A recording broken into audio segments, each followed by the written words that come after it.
వాస్తవంగా ఈరోజు ఏదైతే మీరు ఇప్పుడు అడిగిన క్వశ్చన్కి యావత్ రాష్ట్రం కాదు ప్రపంచం కూడా చూస్తూ ఉంది. నాడు ఆడపిల్లలు ఉన్నటువంటి తల్లిదండ్రులు ప్రభుత్వ కళాశాలకు అయితేనేమో ప్రభుత్వ విద్యా సంస్థలకి వారి యొక్క బిడ్డల్ని పంపించాలనే తరుణంలో కనీసం ఒక ఆడబిడ్డకి వాష్రూమ్స్కి వెళ్ళాలంటే దయనీయమైన పరిస్థితుల్లో ఉన్నటువంటి రోజుల నుంచి ఈరోజు వాళ్ళందరికీ కూడా మోడర్న్గా టాయిలెట్స్ కట్టించి శిథిలా వ్యవస్థలో పెచ్చులు ఊడిపోతున్నటువంటి బళ్ళన్నీ కూడా నాడు నేడు కింద పెట్టి ప్రైవేట్ కార్పొరేట్ స్కూళ్ళకు ధీటుగా తయారు చేసినటువంటి ప్రభుత్వం ఏదైనా ఉందంటే జగన్మోహన్ రెడ్డి గారి ప్రభుత్వం. మనం చూసుకుంటా ఉంటే విద్యార్థులందరికీ కూడా చిన్న వయసు నుండే తారతమ్యాలు కులమతాలకు అతీతంగా వాళ్ళందరికీ ఒకే విధంగా ఉండాలి అనే విధంగా స్కూల్ యూనిఫామ్ పెట్టడం దగ్గర నుంచి వాళ్ళందరికీ షూ, టై, బెల్టు, ట్యాబులు ఈ విధంగా ఇచ్చి రాష్ట్రంలో ఉన్నటువంటి పేద బడుగు బలహీన వర్గాల ప్రజలు బిడ్డలందరినీ కూడా ఉన్నత చదువులు చదివించాలనేటువంటి ఆశయంతో జగన్మోహన్ రెడ్డి గారు నాడు నేడు స్కూల్స్ అని పెట్టి ప్రభుత్వంలో తరపున పిల్లలకి నాణ్యమైన విద్యను అందించినటువంటి పరిస్థితులు మనం గమనించాం. ఈరోజు చూస్తూ ఉంటే గతంలో మనం గమనిస్తూ ఉండొచ్చు, ఎవరైతే ఈ పవన్ కళ్యాణ్ అనేటువంటి వ్యక్తి ఉన్నాడో ఎలక్షన్ ముందు ప్రభుత్వ పాఠశాలకు వెళ్తే కింద కూర్చున్నాడు. అదే కూటమి ప్రభుత్వం వచ్చిన తర్వాత ఒక స్కూల్లోకి వెళ్తే అక్కడ బెంచీల మీద కూర్చొని ఉన్నాడు. అంటే అతనే మన యొక్క పథకాలకి బ్రాండ్ అంబాసిడర్గా మనం తీసుకోవచ్చు. ఎందుకు ఆ మాట నేను అంటా ఉన్నానంటే నాడు అతను పోయినప్పుడు కింద కూర్చున్నాడు, నేడు అధికారంలోకి వెళ్ళిన తర్వాత చూసే సమయానికి అక్కడ బెంచీలు, డిస్ప్లేసెస్ బోర్డులు ఇవన్నీ కూడా ప్రభుత్వ పిల్లలకి ట్యాబులు ఇవన్నీ కూడా ఇచ్చినటువంటి పరిస్థితులు గమనించాడు. కానీ ఒక మాట చెప్పండి, ఎలా ఉంది ముఖ్యంగా చూస్తే ఇప్పుడు అలయన్స్లో ఉన్నారు ఉప ముఖ్యమంత్రి పవన్ కళ్యాణ్ గారు, అటు చంద్రబాబు నాయుడు, పంచాయతీరాజ్ వ్యవస్థ మినిస్టర్గా ఉన్నారు పవన్ కళ్యాణ్ గారు. ఎలా ఉంది గ్రామాల్లో పవన్ కళ్యాణ్ గారు వచ్చినాక వాతావరణం?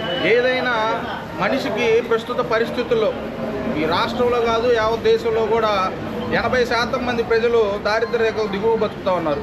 వీళ్ళందరికీ కూడా కావాల్సింది ముఖ్యంగా కూడు గూడు గుడ్డ అనేటువంటి గత ప్రభుత్వాల దగ్గర నుంచి ఎవరైతే ఉన్నటువంటి పూర్వీకులు మనకు తెల్లదొరల దగ్గర నుంచి వచ్చిన స్వతంత్రం కాడి నుంచి చెప్తా ఉన్నారు.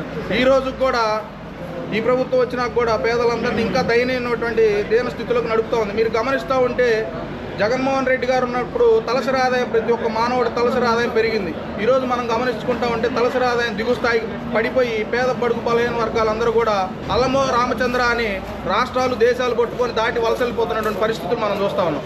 ఎలా ఉంది ఇక్కడ అద్దెంకి నియోజకవర్గంలో చూసినట్లయితే గతంలో ఇప్పుడు ఆనిమిరెడ్డి గారు కొత్తగా ఇన్ఛార్జిగా అయితే ఉన్నారు, సరే ఓటమి పాలయ్యారు. ఇప్పుడు ఎలా ఉన్నారు పార్టీకి, ఎలా ఇప్పుడు ఆయన సేవలు ఎలా కొనసాగిస్తున్నారు, యాక్టివ్గా ఉన్నారా?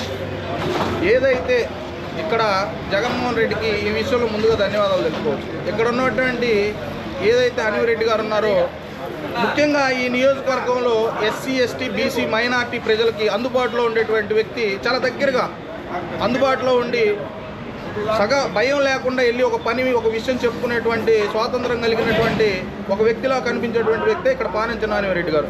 మీరు గత ఎన్నికల్లో చూసుకుంటా ఉంటే రాష్ట్రంలో పెద్ద పెద్ద యోధులు కూడా అధిక మెజార్టీలతో పోయిన తరుణంలో ఇక్కడ ఉన్నటువంటి నానిరెడ్డి గారికి చాలా స్వల్ప తేడాలతో వచ్చినాయి. అది కూడా క్యాస్ట్ ఈక్వేషన్స్ కావచ్చు. కానీ ఎస్సీ, ఎస్టీ, బీసీలని ఇప్పుడు మైనార్టీలను ఎవరైతే ఉన్నారో పేద ప్రజలను హక్కును చేర్చుకున్నాడు అనిమిరెడ్డి గారు మీరు అంటున్నారు. కానీ ఏదైతే ఉందో అనిమిరెడ్డి గారు కూడా రెడ్లకే ప్రాధాన్యత ఇస్తున్నారని చెప్పేసి అంటున్నారు కదా. అదంతా ఒత్తి అబద్ధపు మాటలు. అంటే గతంలో ఇక్కడ ఉన్నటువంటి కొంత సామాజిక వర్గం దగ్గర వాళ్ళ సామాజిక వర్గానికి ప్రిపరేషన్ ఇచ్చారని మిగిలిన సామాజిక వర్గాలు కూడా అంటున్నాయి. ఈ విధంగా తప్పుడుదో పట్టించడం చాలా కరెక్ట్ కాదు.